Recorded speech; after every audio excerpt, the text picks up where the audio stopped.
तो guys almighty guidance के YouTube channel पर आपका हार्दिक स्वागत है। तो इस वीडियो में हम देखेंगे मार्जिनल प्रोडक्टिविटी थ्योरी को। तो गाइस काफ़ी इम्पोर्टेंट है ये, क्योंकि इससे पहले हमने जब भी बात की तो वो मार्केट की बात की कि मार्केट में प्राइसेस जो हैं वो कम ज़्यादा कैसे होते हैं। लेकिन इस वीडियो में हम देखेंगे कि जो प्रोडक्ट्स मार्केट में हम देखते हैं, उन प्रोडक्ट्स को बनाने के पीछे जो फैक्टर्स होते हैं, उन फैक्टर्स की प्राइसिंग किस तरीके से की जाती है। गाइस काफ़ी इंपॉर्टेंट ये कंसेप्ट है। तो जेकेएसएसबी फिनांस अकाउंट्स असिस्टेंट के एग्जाम के साथ अगर आप किसी भी एग्जाम की तैयारी कर रहे हैं, उसमें जनरल इकोनॉमिक्स का कंपोनेंट है और ये टॉपिक है, तो गाइस आपको ये वीडियो काफ़ी हेल्पफुल जो है वो साबित होने वाली है। तो गाइस काफ़ी इंपॉर्टेंट ये वीडियो रहेगी। क्विज डिस्कशन चलता है हमारा टेलीग्राम पर। इस ग्रुप को ज्वाइन करने के लिए डिस्क्रिप्शन में लिंक दिया गया है, आप उस पर संपर्क करिए, उसको ज्वाइन करिए। तो गाइस इस वीडियो में हम इम्पोर्टेंटली कुछ मेन चीज़ें देखेंगे, जिसमें हम देखेंगे फैक्टर प्राइसिंग एनालिसिस कि किस प्रकार से जो फैक्टर्स ऑफ प्रोडक्शंस हैं उनका प्राइस किया जाता है, सेट किया जाता है, या वो अपनी किस प्रकार से प्राइस को डिराइव करते हैं। इसके बाद फिर हम देखेंगे मार्जिनल प्रोडक्टिविटी थ्योरी, पर्टिकुलरली ये है क्या और इसके क्या क्या टाइप्स हैं और क्या अजम्पशंस हैं कि हम मार्जिनल प्रोडक्टिविटी या जो भी हमारा मार्जिनल प्रोडक्ट निकलेगा, मार्जिनल रेवेन्यू निकलेगा या marginal value of the product निकलेगी, वो सब किन चीज़ों पर डिपेंड्स करती है जब ये आपकी अजम्पशंस एप्रोप्रिएट होंगी। तो गाइस एट द एंड हम देखेंगे कुछ एमसीक्यूज की, जिस प्रकार के एमसीक्यूज आपको पेपर में देखने को मिल सकते हैं। तो गाइस ये जनरल इकोनॉमिक्स का जो है कंपोनेंट हमारा है, इसमें टोटल इस कंपोनेंट की वेटेज जो है 10 मार्क्स की है। तो गाइस वीडियो को शुरू करने से पहले आपको बता दूं कि ऑलमाइटी गाइडेंस की एंड्रॉयड जो एप्लीकेशन है, उस पर ये 2 कोर्सेज आपको देखने को मिलेंगे। एक में 8 से ज़्यादा फुल मॉक टेस्ट होंगे और एक में 30 से ज़्यादा सेक्शनल मॉक टेस्ट होंगे। तो आप एग्ज़ाम में किस प्रकार से प्रेशर को हैंडल करना है, आपको ये सारी चीज़ें जो हैं आपको सेक्शनल और फुल मॉक्स बता देंगे।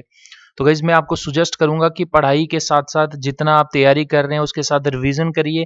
रिवीजन के बाद जितने आप मॉक टेस्ट देंगे, हर एक मॉक के साथ आपकी प्रिपरेशन में इम्प्रूवमेंट होगी।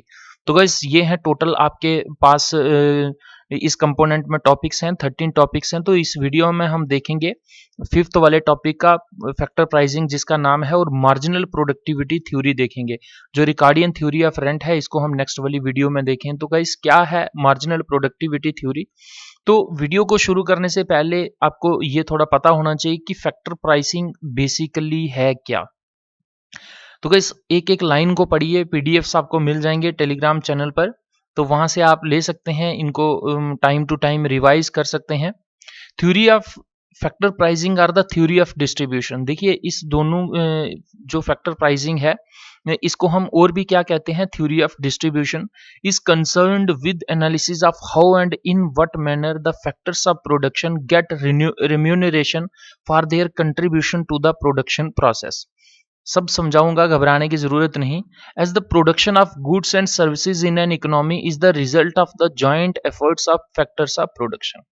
तो गाइस क्या है, क्या कह रहा है ये, फिर से पढ़िए। ये जो थ्योरी ऑफ डिस्ट्रीब्यूशन है, ये लिंक करती है किसके साथ, कि जो फैक्टर्स ऑफ प्रोडक्शन है उनकी, उनको वैल्यू, उनकी वेटेज, उनको पैसा कैसे मिलता है, क्योंकि ये कंट्रीब्यूट करते हैं, इनकी जो कंट्रीब्यूशन होती है प्रोडक्शन प्रोसेस में। और जो प्रोडक्शन प्रोसेस है उसके बाद क्या निकलता है, ये production of goods and services, और यही गुड्स और सर्विसेज जो है इकोनॉमी में बेचे जाते हैं। यानी ये जो जॉइंट एफर्ट्स होता है फैक्टर्स ऑफ प्रोडक्शन का, उसी के बाद जो है ये आपकी फाइनल गुड्स और सर्विसेज हैं तैयार होती हैं, और उसके बाद इनका मार्केट में कंजम्पशन किया जाता है और मार्केट से ही पैसा जो आता है इन सबको दिया जाता है। तो गाइस फैक्टर्स ऑफ प्रोडक्शन में पर्टिकुलरली आपको ये 4 देखने को मिलेंगे। तो सबसे पहला ये होता है लैंड होता है, लैंड के साथ लेबर है, आपकी लेबर है। हालांकि आजकल जो इंग्लिश में LABOR ही लिखा जा रहा है, OURB की जगह होता है, ये दोनों आपके लेबर के स्पेलिंग्स करेक्ट हैं। लैंड है, लेबर है, इसके साथ कैपिटल है, यानी पैसा भी चाहिए, और इसके साथ साथ आपको एंटरप्रेन्योरशिप चाहिए। एंटरप्रेन्योरशिप,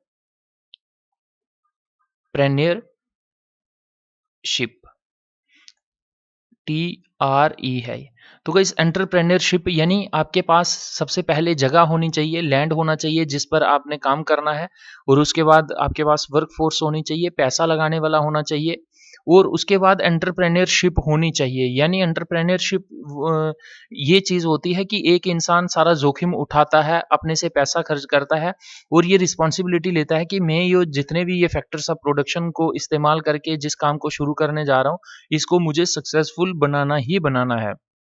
तो गाइस ये हो गए आपके सारे फैक्टर्स ऑफ प्रोडक्शन। तो इनको वैल्यू यानी लैंड का किराया या लेबर को वेजेस या कैपिटल के ऊपर प्रॉफिट आपको, या ये जो इंसान रिस्क ले रहा है यहाँ पर बिजनेस को स्टार्ट कर रहा है, इसको भी कुछ ना कुछ अर्निंग होनी चाहिए।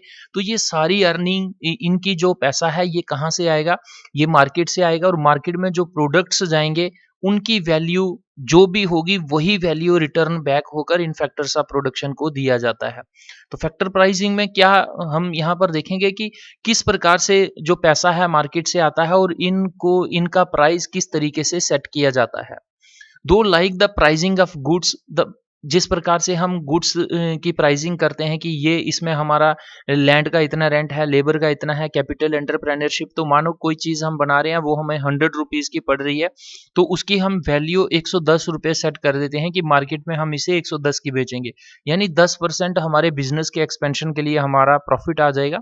तो इसी तरीके से क्या कह रहा है, दो like the pricing of goods the factor pricing is also based on market demand and supply, कि मार्केट में डिमांड और सप्लाई उस गुड की कितनी है, इन दोनों में यानी गुड्स की प्राइस, गुड्स एंड सर्विसेज का प्राइस और फैक्टर्स का प्राइस, इन दोनों में एक ही डिफरेंस है कि एसेंशियल डिफरेंस क्या है, between these two lies in the force operating behind demand and supply of these factors, कि एक जो फोर्स होती है ये फैक्टर्स को प्रोवाइड करती है प्रोडक्शन प्रोसेस में, और प्रोडक्शन प्रोसेस से गुड्स एंड सर्विसेज तैयार होते हैं, उसके बाद मार्केट में जाते हैं, और ये जो पीछे फोर्स है किस किस फैक्टर्स की कितनी कितनी ज़रूरत है, तो इसी को हम स्टडी करते हैं किसमें, ये फैक्टर प्राइसिंग थ्योरी में।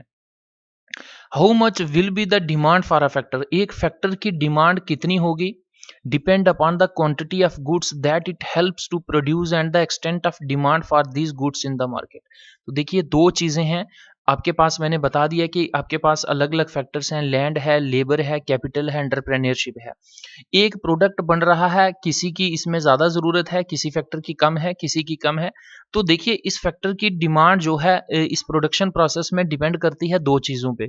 एक तो ये डिपेंड करती है कि ये फैक्टर इस प्रोडक्शन प्रोसेस में कितने ज़्यादा हेल्पफुल साबित हो रहा है, कितना ज़्यादा कंट्रीब्यूशन दे रहा है, और दूसरा ये है कि मार्केट में कौन से फैक्टर से तैयार की जाने वाली चीज़ जो है उसकी ज़्यादा रिक्वायरमेंट है। Thus, the demand for a factor of production depends upon the demand for its products in the market। तो देखिए मार्केट में जिस भी प्रोडक्ट की डिमांड है उस प्रोडक्ट में जो फैक्टर्स यूज किए जाते हैं उसकी डिमांड जो है वो फैक्टर, जो आप कह सकते हैं कि जो फैक्टर्स की लिस्ट है हमारे पास, सबसे ज़्यादा उसी फैक्टर की ज़रूरत हमें पड़ेगी जिस फैक्टर को यूज करने के बाद प्रोडक्ट बन रहा है और उस प्रोडक्ट की मार्केट में डिमांड जो है वो सबसे ज़्यादा है। This type of demand is known as derived demand. तो इस फैक्टर की डिमांड देखिए मार्केट में से इस प्रोडक्ट को यूज किया जा रहा है ज़्यादा और इस प्रोडक्ट में ये फैक्टर लग रहा है, और इस तरीके से हम इसको क्या कहेंगे कि ये हमारे पास डिराइव्ड डिमांड आ गई। काफ़ी इंपॉर्टेंट है गाइस।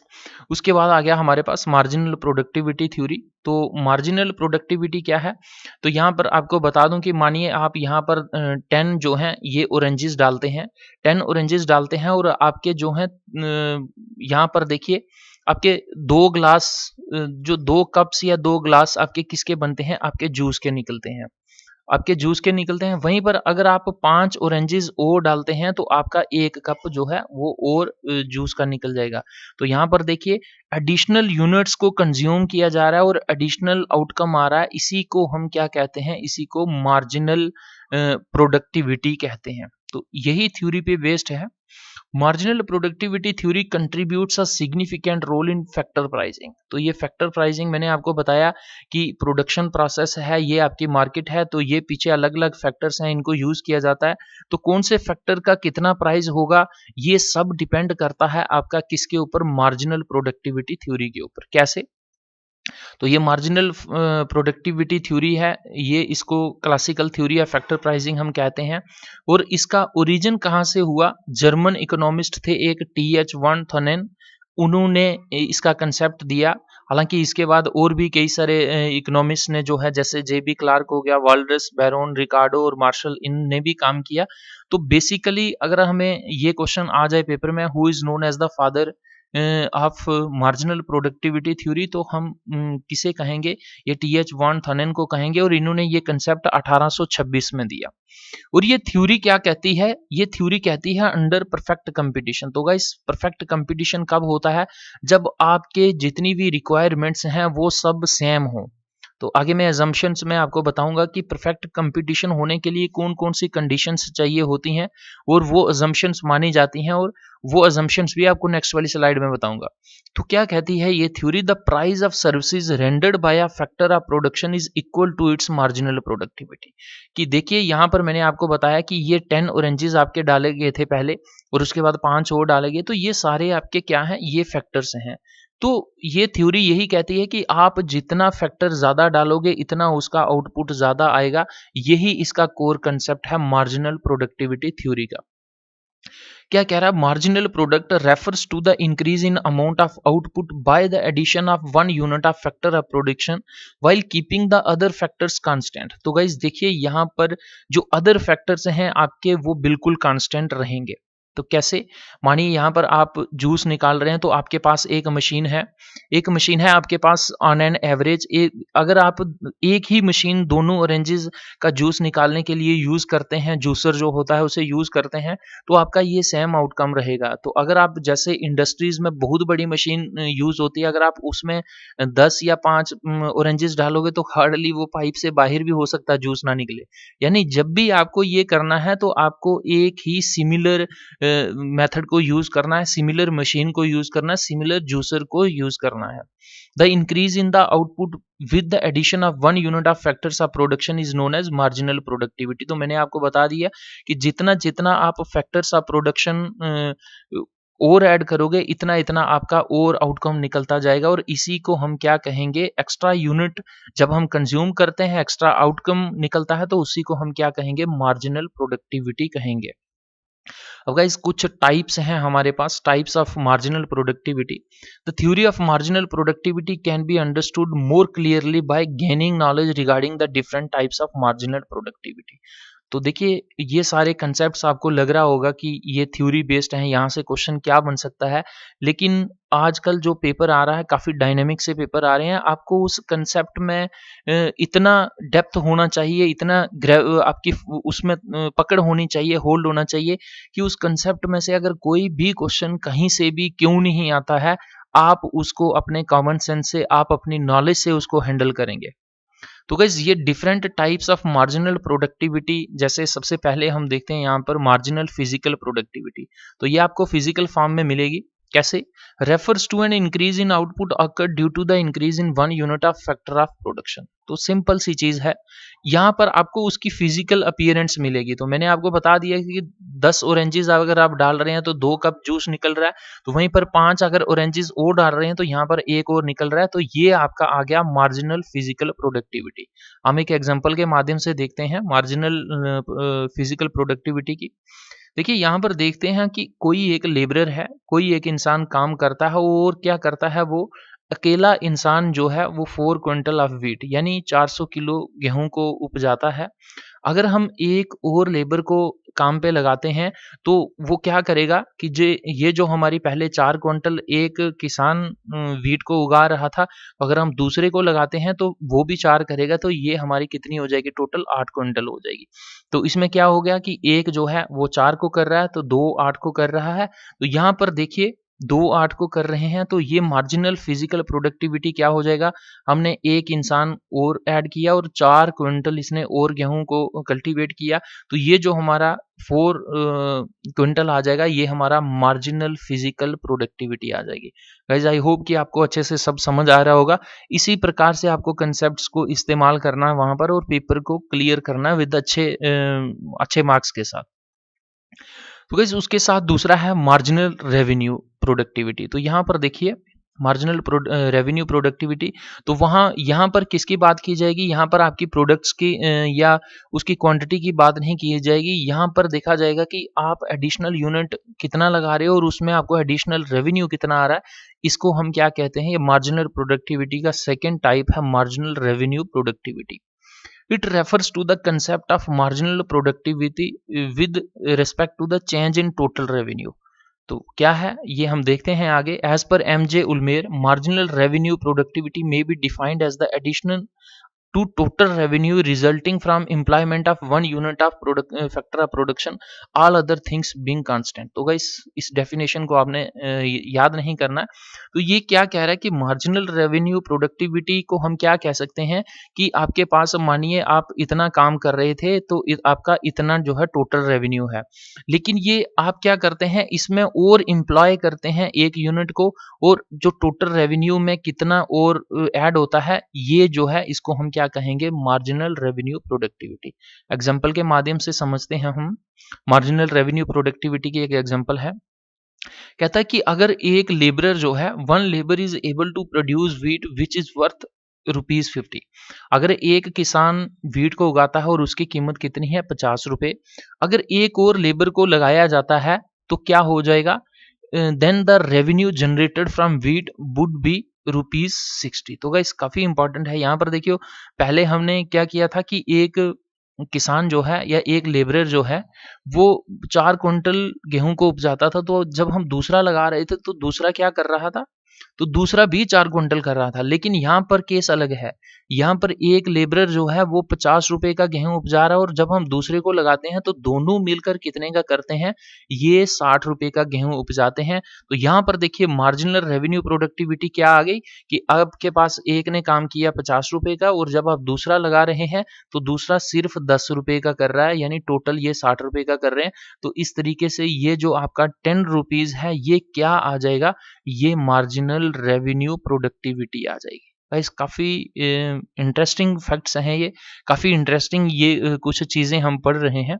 तो ये थर्ड वाला टाइप आ जाएगा आपका वैल्यू ऑफ मार्जिनल प्रोडक्टिविटी, कि आपने कितना प्रोडक्ट लगाया है, आपने मार्जिनल प्रोडक्ट कितना लगाया है, और उससे आपको रेवेन्यू कितना आ रहा है, मार्जिनल रेवेन्यू कितना है। ये जो आप जब करेंगे तो ये आपके पास वैल्यू ऑफ मार्जिनल प्रोडक्टिविटी आ जाएगी। Refers to the value obtained by multiplying marginal physical productivity. आपने फिजिकली कितना प्रोडक्ट को उपजाया है, और उसके साथ साथ क्या आ जाएगा? With the price of the product produced, और उसका प्राइस कितना है प्रोडक्ट प्रोड्यूस, यानी मार्जिनल रेवेन्यू प्रोडक्टिविटी कितनी है। जब आप इन दोनों को निकालेंगे तो गाइस ये आपका क्या आ जाएगा? Value of VMP, value of marginal product. तो गाइस काफ़ी इंपॉर्टेंट ये चीज़ें हैं। तो अब हम देखते हैं कुछ एजम्पशंस कि किस एजम्पशंस किस प्रकार की सिचुएशंस होंगी तो ये आपकी थ्योरी जो है फिट बैठेगी, परफेक्ट कंपटीशन में बैठेगी। तो सबसे पहले क्या कह रहा है? The analysis of factor pricing under perfect competition is based on the following assumptions. तो कुछ एजम्पशंस हैं कि परफेक्ट कंपटीशन होना चाहिए प्रोडक्ट मार्केट में एंड फैक्टर मार्केट की। फैक्टर देखिए अलग अलग आपके फैक्टर्स जो हैं ये इस प्रोडक्ट को बनाने में लगेंगे। इसी तरीके से ये आपकी एक मार्केट आ गई, यहाँ पर देखिए अलग अलग फैक्टर्स लगेंगे आपको एक प्रोडक्ट में बनाने के लिए, और भी यहाँ पर मार्केट हो सकती है, और भी यहाँ पर मार्केट हो सकती है। तो ये जो है इनमें परफेक्ट कंपटीशन होना चाहिए। यानी अगर चाय का रुपये 10 रुपये यहाँ पर यानी देखिए ये हमारे पास एक्स प्रोडक्ट है, ये वाई है, ये जेड है, ये एम है। तो ये फैक्टर्स जो हैं ये लगते हैं इसको इस प्रोडक्ट को बनाने के लिए।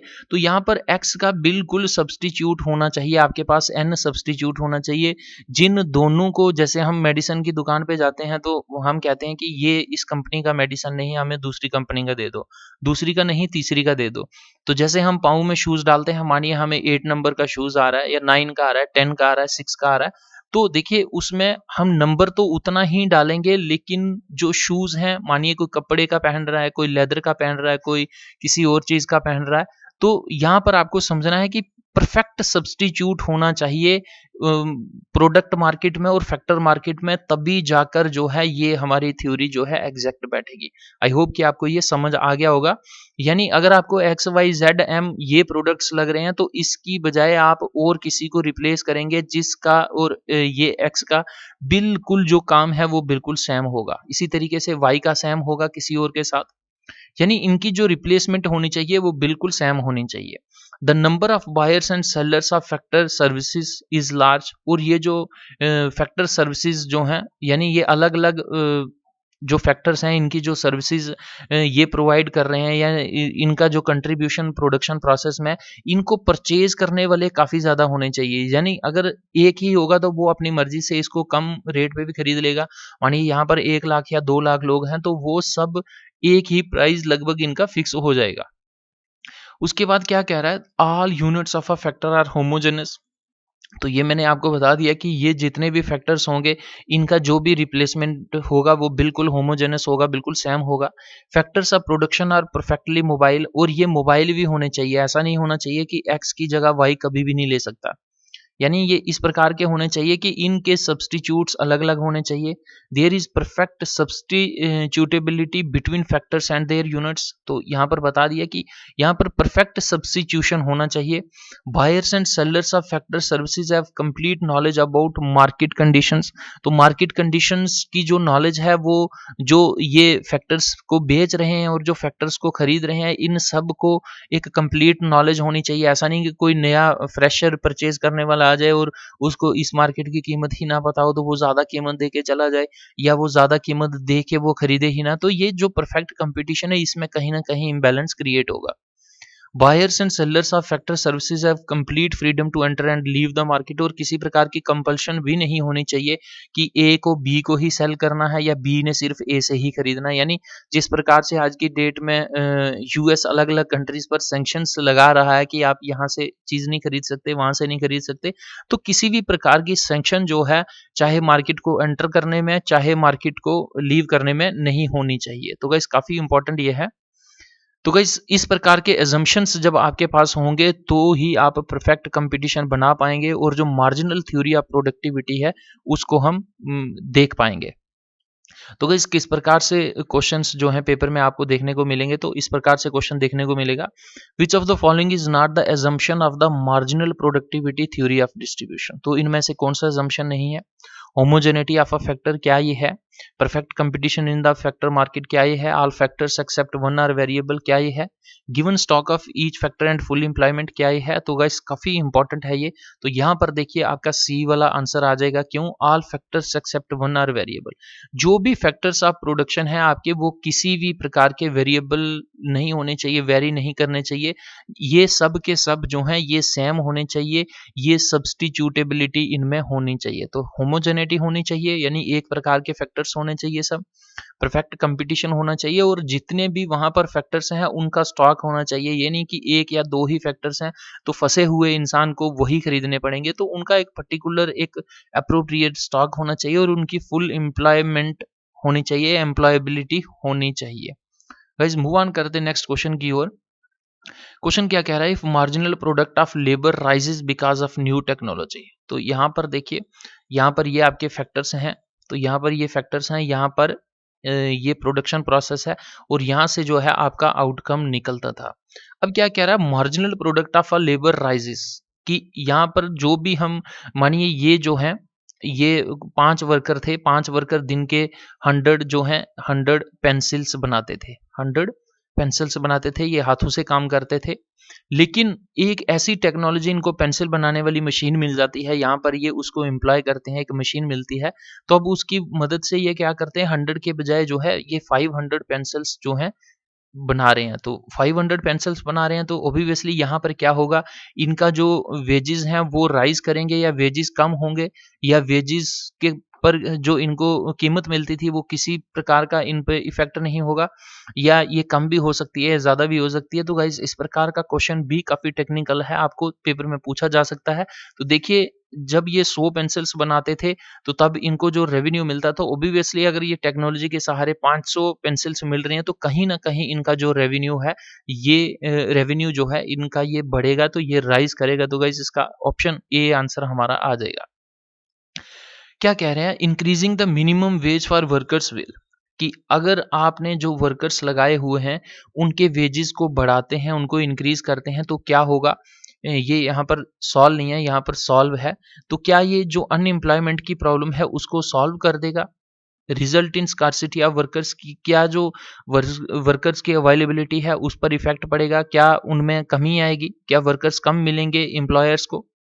काज substitution of capital for labour, अगर आप लेबरर के वेजेस बढ़ा देते हो तो क्या जो एम्प्लॉयर है वो ये देखेगा कि लेबर के बजाय अगर मैं कोई और मशीनरी या किसी चीज़ को एम्प्लॉय करूं, क्या इस चीज़ के ऊपर वो देखेगा, क्या कोई और सब्स्टिट्यूट वो ढूंढेगा। Decrease the marginal productivity of those workers, के अगर उनकी वेजेस बढ़ जाएंगे तो वो जो प्रोडक्ट बनाएंगे क्या उस पर जो है कमी देखने को हमें मिलेगी। तो गाइस काफ़ी टेक्निकल ये क्वेश्चन है। इस तरीके से क्वेश्चन आपको डेफिनेटली पेपर में देखने को मिलेंगे। तो क्या इसका आंसर होगा? तो गाइस इसका आंसर होगा cause a substitution of capital for labour. तो देखिए यहाँ पर जो है वर्कर्स हैं, वर्कर्स मानिए यहाँ पर हमारे पास 5 वर्कर्स हैं, इनकी दिहाड़ी जो है ये 500 है। तो ये 2500 में टोटल जो है ये काम कर रहे हैं। तो अगर इनको ये 1000 दिया जाता है, मानिए हर एक को 1000 दिया जाता है, तो यहाँ पर इनको कितना जाना इसका चला जाएगा, ये 5000 चला जाएगा। तो क्या ये एम्प्लॉयमेंट की अनएम्प्लॉयमेंट की जो प्रॉब्लम है उसको सॉल्व करेगा? कहीं पर भी कोई लिंक नहीं मिल रहा, क्योंकि जो ऑलरेडी एम्प्लॉयड है इन्हीं के वेजेस इंक्रीज हो रहे हैं। तो ये नहीं करेगा। क्या जो वर्कर्स हैं उनकी स्कार्सिटी इसको आ जाएगी? देखिए वेजेस बढ़ेंगे तो ऑब्वियसली वर्कर्स भी बढ़ेंगे, ये बिल्कुल अपोजिट कह रहा है। क्या decrease the marginal productivity of those workers, तो मार्जिनल प्रोडक्टिविटी के ऊपर इसका किसी भी प्रकार का लिंक नहीं है। जब भी इस प्रकार की सिचुएशन आती है तो जो ओनर होता है बिजनेस का वो क्या देखता है कि मैं कैपिटल को, टेक्नोलॉजी को, मशीनरी को और यहाँ पर फोर्स में लाऊं वो बजाय के लेबरर्स के। तो गाइस काफ़ी इंपॉर्टेंट ये क्वेश्चन है, ऐसे ही क्वेश्चन आपको देखने को मिलेंगे। तो एट द एंड मैं आपको फिर से बता दूं कि कुछ सेक्शनल मॉक टेस्ट हैं 30 प्लस और फुल मॉक भी होंगे। आपको एंड्रॉयड एप्लीकेशन ऑलमाइटी गाइडेंस पर जाना है, वहां पर स्टोर सेक्शन में मिल जाएंगे। तो गाइस प्रैक्टिस ज़रूर करिए अगर आप सक्सेसफुली एग्जाम को क्रैक करना चाहते हैं। तो गाइस फेसबुक पर आप मुकेश कुमार सूदन के नाम से जुड़ सकते हैं, आप ट्विटर पर जुड़ सकते हैं, इंस्टाग्राम पर जुड़ सकते हैं, आपको हर जगह यही नाम मिलेगा, मुकेश कुमार सूदन। तो गाइस ऑलमाइटी गाइडेंस के चैनल को आप टेलीग्राम पर ज्वाइन कर सकते हैं। इसका आपको ये बेनिफिट होगा कि काफ़ी सारे एस्पिरेंट्स इसमें पार्टिसिपेंट हैं। तो यहाँ पर आपको अलग-अलग पीडीएफ्स मिल जाएँगे, मॉक टेस्ट या जो भी नई इन्फॉर्मेशन होती है आपको यहाँ पर मिलेगी। हर एक वीडियो का पीडीएफ भी आपको यहाँ पर मिलेगा। तो इस प्रकार से एंड्रॉयड एप्लीकेशन आपको जो है वो प्ले स्टोर पर देखने को मिलेगी। गाइस वीडियोज़ अच्छी लगती हैं तो आप लाइक ज़रूर करें। किसी प्रकार की और दिक्कत प्रॉब्लम है तो आप कमेंट कर सकते हैं, इस पर मेल भेज सकते हैं। अगर आपको लगता है कि ये वीडियो और भी स्टूडेंट्स को, गरीब बच्चों को बेनिफिट पहुँचा सकती है तो आप ज़्यादा से ज़्यादा इसे शेयर करें। अगर आप नए पहली बार देख रहे हैं इसको यूट्यूब चैनल ऑलमाइटी गाइडेंस को, तो मैं आपको सजेस्ट करूंगा कि सब्सक्राइब करने के बाद रिंग बेल आइकन पर ऑल पर ज़रूर क्लिक कर दें, ताकि जो भी नई वीडियो या इन्फॉर्मेशन अपलोड की जाए वो तुरंत एक मैसेज अलर्ट के रूप में आपके मोबाइल फ़ोन, पर्सनल कंप्यूटर या जो भी इलेक्ट्रॉनिक गैजेट आप यूज़ करते हैं उस पर एक अलर्ट के रूप में आ जाए। तो गाइज़ वीडियो को देखने के लिए धन्यवाद। जय हिंद, जय भारत।